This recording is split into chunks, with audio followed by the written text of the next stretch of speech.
So shared decision-making is a process where physicians and patients, and sometimes others such as families or friends, partner to make a decision that's right for an individual patient. Shared decision-making weighs the pros and the cons from the best medical evidence alongside a patient's values to make the best decision for that patient in an individual circumstance. There are different frameworks for shared decision-making, each of which has about 3 to 5 steps. But the general sense of shared decision-making is that patients and doctors first identify a decision that needs to be made, then weigh the pros and cons of the different options alongside the patient's values, and then thirdly, they make the decision. Shared decision-making doesn't require any fancy tools. Any doctor or researcher can do shared decision-making just by speaking to a patient, identifying the decision, talking about the medical research for the different options and the pros and the cons, assessing the patient's values, and then making the decision.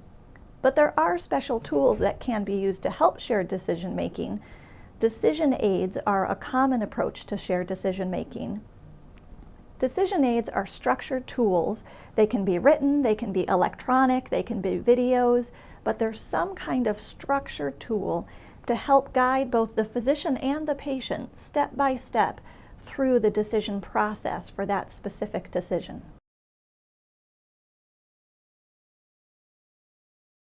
In research, many approaches to shared decision-making research want you to have some kind of formalized process. So while you don't have to have a formal process in a clinical encounter, in research it's often helpful to use some kind of decision aid.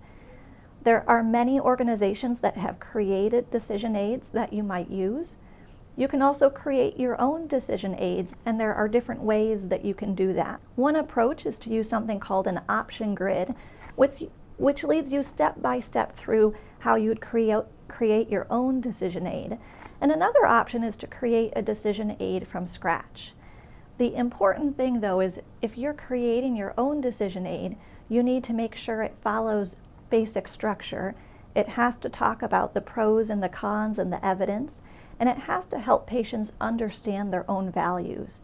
There's a checklist that can help you do this, so if you're developing your own decision aid, you should make sure to refer to that checklist to make sure that you're developing one that's good. If you're doing research on shared decision-making, the last step is figuring out if whatever tool you're using is effective. There are a few different scales that you can use to measure whether shared decision-making happened, and the option scale is probably the most commonly used scale for measuring shared decision-making. At the same point, our outcome really isn't usually shared decision-making, but how we can improve outcomes for patients. So when we really think about shared decision-making research, we're not interested just in whether shared decision-making happened, but whether we're really making patients' lives better and improving the outcomes that they have.